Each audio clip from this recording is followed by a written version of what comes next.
नमस्कार। हमारा देश और पूरा विश्व आज कोविड-19 की चुनौती का सामना कर रहा है। कोविड-19 अभी खत्म नहीं हुआ है।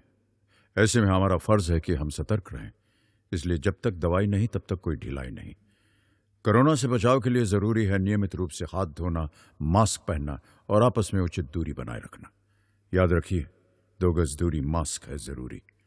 खांसी, बुखार या सांस लेने में कठिनाई होने पर हेल्पलाइन नंबर 1075 पर संपर्क करें। मैं ज्योति सिंह आज कक्षा 12वीं अध्याय 5 सरकारी बजट एवं अर्थव्यवस्था का भाग 2 लेकर प्रस्तुत हूँ। आज हम सरकारी बजट एवं अर्थव्यवस्था का भाग 2 में 5.1.2 जिसमें सरकारी बजट के उद्देश्य हैं, इसको आज हम समझेंगे।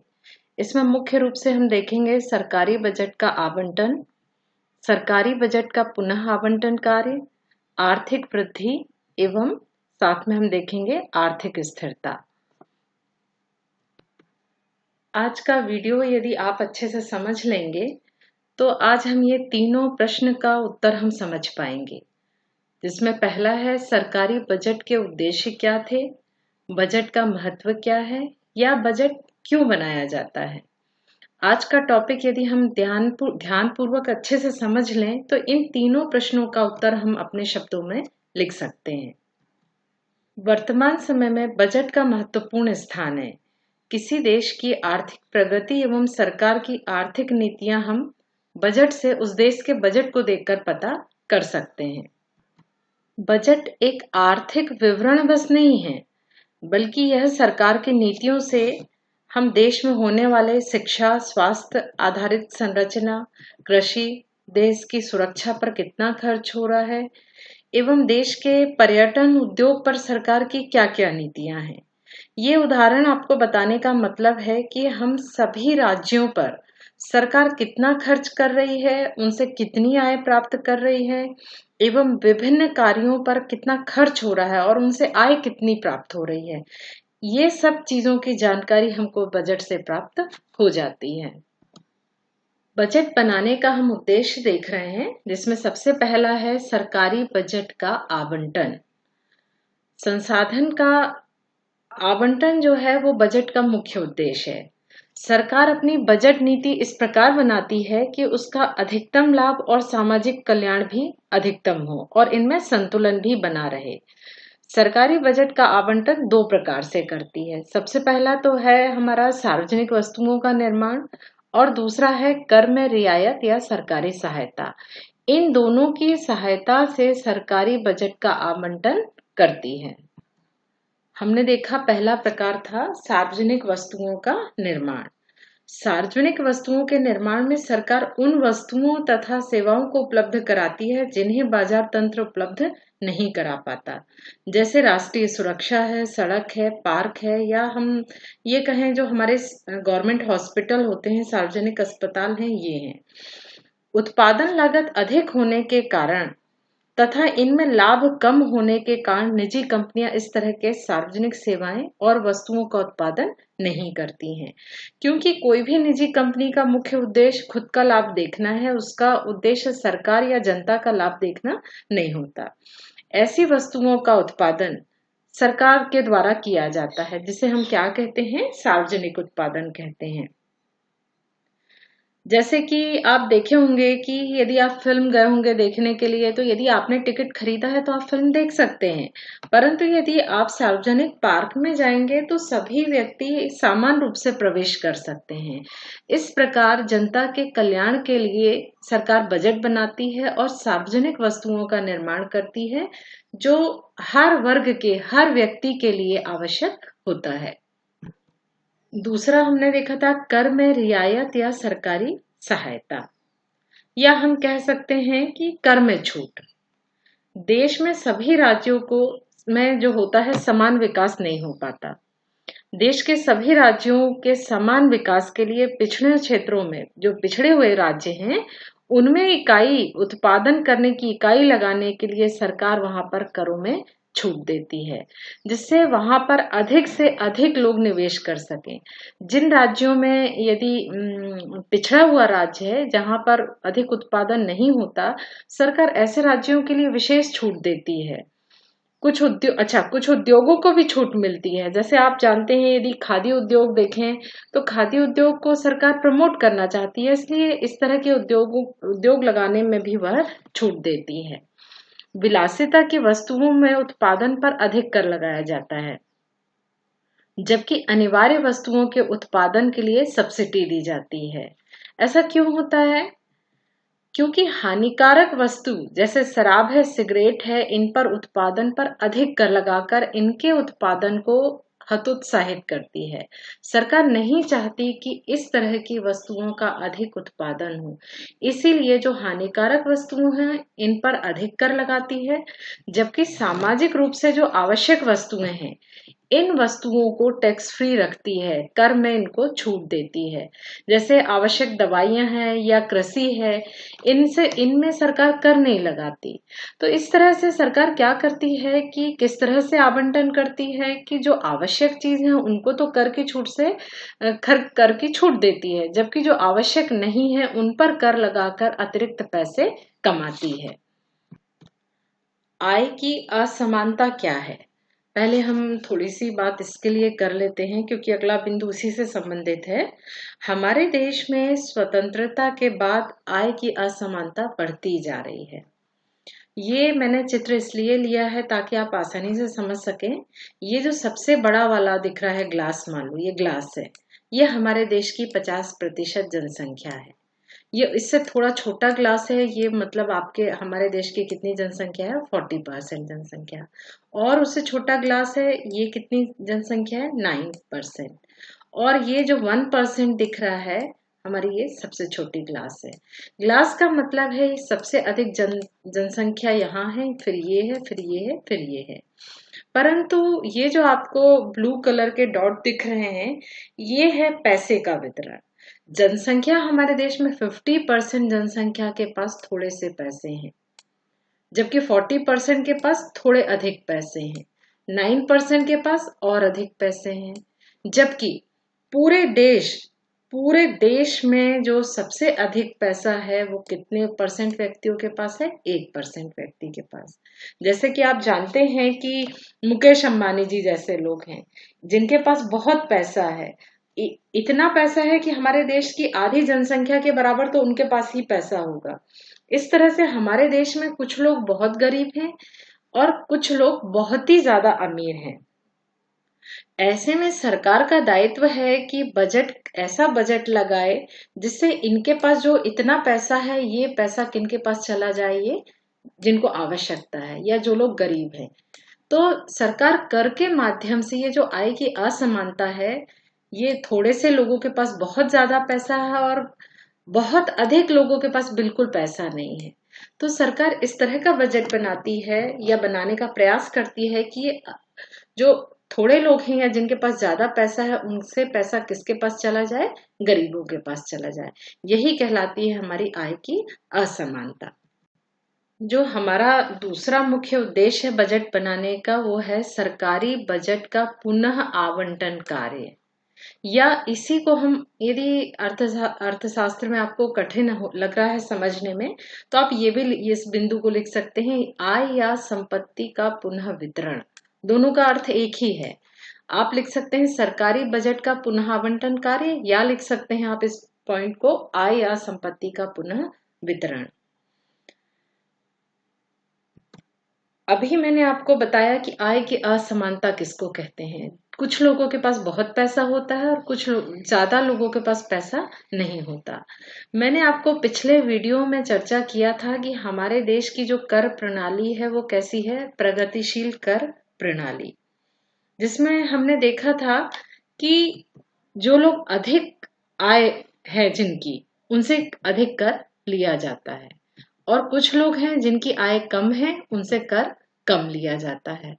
एवं जो गरीब लोग हैं उनसे कोई कर नहीं लिया जाता, बल्कि इनको आर्थिक सहायता दी जाती है। तो ये जो आय की असमानता है, ये भी किसके माध्यम से दूर किया जाता है? आप कहोगे बजट का इसमें क्या काम है? बजट किस तरह से आय की असमानता को दूर कर सकता है? बजट के माध्यम से हम कर अधिक लगा सकते हैं और कर कम कर सकते हैं, और रईस लोगों से ज्यादा पैसे टैक्स के रूप में हम ले सकते हैं और गरीबों की हम सहायता कर सकते हैं। तो यहाँ देख के आपको समझ में आ गया होगा कि आय और संपत्ति का पुनः वितरण किसके माध्यम से हो रहा है? बजट का के माध्यम से। ये अमीर लोगों का पैसा किनके पास जा रहा है? गरीब लोगों के पास। इनसे अधिक कर लेके कहाँ जा रहा है? गरीबों के पास। तो इस तरह से इनके पास थोड़ा पैसा कम हो जाता है और इनका इनका जीवन स्तर थोड़ा सा ऊपर हो जाता है। आपने देखा होगा कितनी सारी योजनाएं सरकार की चलती हैं जिसमें गरीबों का कार्ड होता है, जिसमें उनको फ्री सुविधाएं मिलती हैं, खाने की, हॉस्पिटल की, अनेक सुविधाएं मिलती हैं। तो ये सब कहाँ से प्राप्त होता है? ये सरकार जो कर से प्राप्त करती है पैसा अमीरों से, उसको गरीबों पर खर्च करती है। तो इस तरह से आप समझ गए होंगे कि बजट के माध्यम से देश में जो आय की असमानता है उसको दूर करने का प्रयास किया जाता है। बजट बनाने का एक महत्वपूर्ण उद्देश्य ये भी है देश का आर्थिक वृद्धि या देश का विकास करना। इसको हम कह सकते हैं बजट के माध्यम से सरकार सकल घरेलू उत्पाद में वृद्धि करने का प्रयास करती है। सकल घरेलू उत्पाद यदि हम सरलता के लिए समझें तो किसी भी देश की सीमा में उत्पादन या किसी अर्थव्यवस्था के उत्पादन के स्तर को बताती है। यदि किसी देश का उत्पादन अधिक होगा, इसका तात्पर्य है कि जीडीपी भी अधिक होगा। यदि उत्पादन कम होगा तो जीडीपी भी कम होगा। तो हम बजट से आर्थिक विकास कैसे होगा? अब आप कहोगे कि बजट के माध्यम से हम आर्थिक विकास कैसे करेंगे? इसके भी दो तरीके हैं। पहला है हमारा आधारिक संरचना का विकास करके। जैसे यदि देश में अच्छी सड़कें होंगी, पुल होंगे, बांध होगा, बिजली होगी, यदि ये सारी आधारिक संरचना हमारे देश में उपलब्ध होगी तो हमारे देश में अधिक से अधिक मात्रा में उद्योग स्थापित होंगे, और यदि अधिक उद्योग स्थापित होंगे तो उत्पादन बढ़ेगा, और यदि उत्पादन बढ़ेगा तो देश अपने आप, देश की जीडीपी क्या हो जाएगी? बढ़ जाएगी। तो इस तरह से यदि बजट में आधारित संरचना पर सरकार अधिक खर्च करती है तो हमारे देश का जीडीपी अपने आप बढ़ जाता है, क्योंकि हमारे देश में आधारित संरचना अच्छी होने की वजह से उत्पादन इकाइयां हमारे देश में अधिक से अधिक निवेश करेंगी। और दूसरा तरीका है कर। पहला तरीका हमने देखा आधारित संरचना से हमने आर्थिक वृद्धि की। दूसरा तरीका है कर। नए उद्योग स्थापित करने के लिए सरकार कर में छूट देती है, जिससे उद्योगपति उद्योगों में अधिक से अधिक निवेश करेंगे। जैसे आपने देखा होगा कि कई दवा उद्योग हैं, कई उद्योग हैं, फूड इंडस्ट्री है, या आपने देखा ये लघु उद्योग है, कुटीर कुटीर उद्योग है। इनको बढ़ावा देने के लिए सरकार इन पर कर नहीं लगाती। देश में उद्योग यदि इनके माध्यम से यदि उत्पादन बढ़ जाएगा, ये उद्योग बढ़ जाएंगे तो उद्योग बढ़ेंगे तो उत्पादन बढ़ जाएगा, और उत्पादन बढ़ेगा तो देश की आर्थिक वृद्धि होगी और हमारे देश की जीडीपी में भी क्या हो जाएगी? वृद्धि हो जाएगी। तो हमने क्या देखा कि बजट के माध्यम से हम आधारित संरचना से हम देश का विकास करा सकते हैं, उत्पादन बढ़ा सकते हैं। और दूसरा तरीका है हमारा कर से। कर के माध्यम से भी हम देश का विकास कर सकते हैं। कर में छूट देकर उद्योग को बढ़ावा दे देते हैं। तो इस तरह से बहुत सारे उद्योगपति हमारे देश में निवेश करने के लिए तैयार हो जाते हैं। यदि हम इसे चित्र से समझ लेते हैं, आर्थिक विकास के लिए यदि हमको आर्थिक वृद्धि करना है तो हमको देश का उत्पादन बढ़ाना पड़ेगा। यदि उत्पादन बढ़ेगा तो बचत भी क्या बढ़ेगी, और बचत यदि बढ़ेगी तो हमारे देश में निवेश भी क्या हो जाएगा? बढ़ेगा। इस प्रकार से बजट के माध्यम से हम देश की आर्थिक वृद्धि भी कर सकते हैं। सरकारी बजट का दूसरा मुख्य उद्देश्य है देश में आर्थिक स्थिरता बनाए रखना। पहले तो आपको यह पता होना चाहिए कि ये आर्थिक अस्थिरता क्या होती है। अर्थशास्त्र विषय पढ़ने में एक सबसे बड़ी समस्या यह है कि हर शब्द एक दूसरे से संबंधित होता है, और जब तक हम उन शब्दों को नहीं समझते तब तक हमको अर्थशास्त्र याद करने में बहुत परेशानी आती है। और यदि हमको अर्थशास्त्र में अच्छे नंबर लाना है तो विषय को समझना बहुत जरूरी है। आइए हम यहाँ पहले ये देख लेते हैं कि आखिर हमारे देश में आर्थिक अस्थिरता कैसे आ सकती है। हमारे घर में आपने हमेशा सुना होगा कि अरे सब्जी बहुत महंगी हो गई, पापा बोलते हैं, मम्मी बोलती है पेट्रोल बहुत महंगा हो गया, अब घर का खर्च कैसे चलेगा। मतलब हमारे देश में यदि महंगाई हो जाती है तो सब परेशान हो जाते हैं कि अरे महंगाई हो गई है, अब कैसे चलेगा। दूसरे शब्दों में हम इसको क्या कहते हैं, यदि हम अर्थशास्त्र के शब्दों में कहें तो ये महंगाई जो होती है वही होती है हमारी मुद्रास्फीति। यदि ये सेब है, इसकी कीमत यदि हमारी हो गई 150 रुपए, तो हम कहेंगे कि सेब की कीमत बहुत अधिक बढ़ गई। तो मुद्रास्फीति मतलब महंगाई। जब अर्थव्यवस्था में महंगाई बढ़ जाती है, कीमत अधिक हो जाती है, उसे हम क्या कहते हैं, मुद्रास्फीति। और दूसरा है हमारा मुद्रा संकुचन। जब वस्तुओं के दाम बहुत कम हो जाएं, तो उसको हम क्या कहेंगे, मुद्रा संकुचन। यदि वस्तुओं के दाम कम हो जाए, कीमत कम हो जाए, तो उसे हम क्या कहते हैं, संकुचन। यहाँ देख के आप ये समझ गए होंगे कि जब महंगाई हो जाती है तो ये हो जाता है मुद्रास्फीति, और जब कीमतें कम हो जाती हैं उसे हम क्या कहते हैं, मुद्रा संकुचन। अब ये जो मुद्रास्फीति है और मुद्रा संकुचन है, यही कहलाता है आर्थिक अस्थिरता।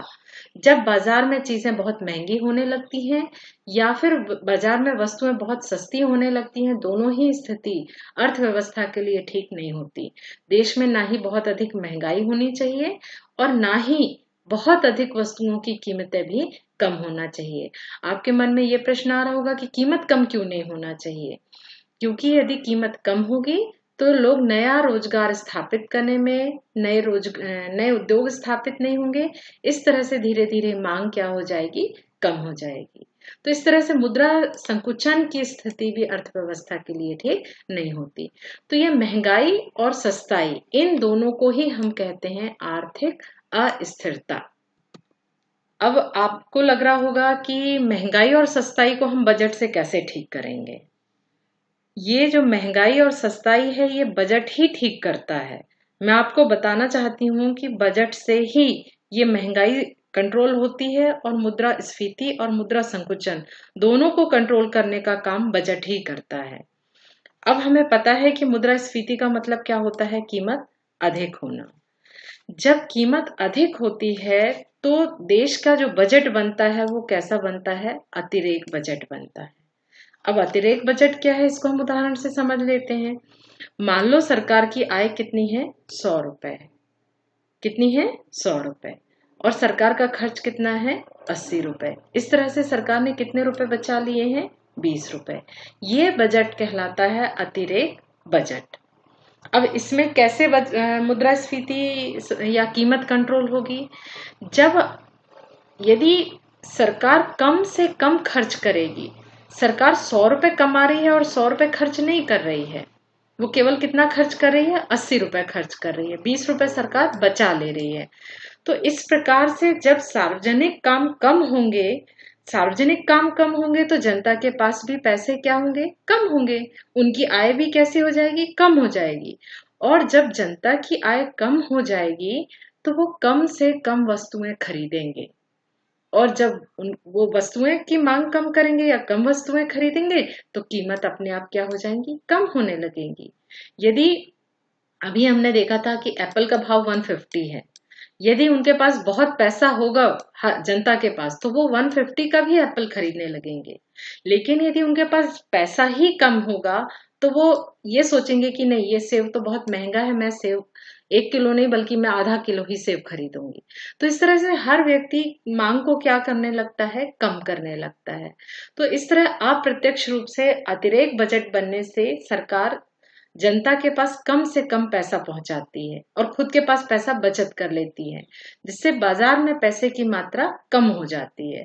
और जब बाजार में पैसे की मात्रा कम हो जाती है तो हम कम वस्तुओं की मांग करते हैं। और दूसरा तरीका है हमारा कर अधिक लगाकर भी कीमत नियंत्रित करती है। जैसे ये मेरे पास 100 रुपए थे और सरकार ने कर कितना लगा दिया मेरे ऊपर, 40 रुपए। अब मेरे पास कितने रुपए बचे हैं, 60 रुपए। अब आप देखिए कि मेरे पास 100 रुपए थे खर्च करने के लिए, लेकिन मुझे टैक्स देना पड़ा, तो अब खर्च करने के लिए पैसे कैसे हो गए, कम हो गए। अब पैसे कम हो गए मेरे पास तो मैं मांग को क्या करूंगी, कम करूंगी। तो इस तरह से कहने का मतलब है कि यदि हमको महंगाई को कम करना है तो हमको कम से कम खर्च करना पड़ेगा। ये किसके माध्यम से होता है? बजट के माध्यम से। एक तो होता है अतिरेक बजट बनाकर और दूसरा होता है हमारा कर अधिक लगाकर। दूसरा है हमारा मुद्रा संकुचन। यदि हमारे अर्थव्यवस्था में कीमतें कम हों तब सरकार कैसे इसको नियंत्रित करती है? तब कैसा बजट बनाती है? घाटे का बजट बनाती है। घाटे का बजट क्या होता है? सरकार की आय कितनी हुई? आमदनी 100 रुपए और सरकार ने खर्च कितना किया? 120 रुपए। कितना अधिक खर्च कर दिया? 20 रुपए। अब आप सोचिए कि जनता के पास 100 रुपए थे और सरकार ने 120 खर्च कर दिया, तो अब देश की जनसंख्या के पास कितना पैसा पहुंच गया? 120 रुपए। कितने पहुंच गया? 120 रुपए। अब आय हमारी बढ़ गई तो हम खर्च भी अधिक करेंगे और मांग अधिक करेंगे तो कीमत भी धीरे धीरे क्या होने लगेगी? बढ़ने लगेगी। इस तरह से यहाँ पे आप देख रहे हैं कि ये दोनों बजट एक दूसरे से उल्टे बन रहे हैं। मुद्रास्फीति में अतिरेक बजट बनाया जाता है तब मतलब सरकार कम खर्च करती है, जबकि यदि कीमतें कम होने लगती, किसी चीज की मांग नहीं होती, तब सरकार घाटे का बजट बनाती है। अब ये दूसरा तरीका है कर कम लगाकर। देख लीजिए इसको भी। मेरे पास 100 रुपए है और मैं केवल कितने कर दे रही हूँ? 10 रुपए। इस तरह मेरे पास खर्च करने के लिए कितने रुपए बचे हैं? 90 रुपए। और यहाँ कितने थे? 60 रुपए। तो 60 रुपए का मतलब है यहाँ मुझे कम खर्च करना पड़ रहा है, जबकि यहाँ पर 90 रुपए मेरे पास है तो मैं अधिक खर्च करूंगी और अधिक खर्च करूंगी तो कीमतें क्या होने लगेंगी? धीरे धीरे बढ़ने लगेंगी।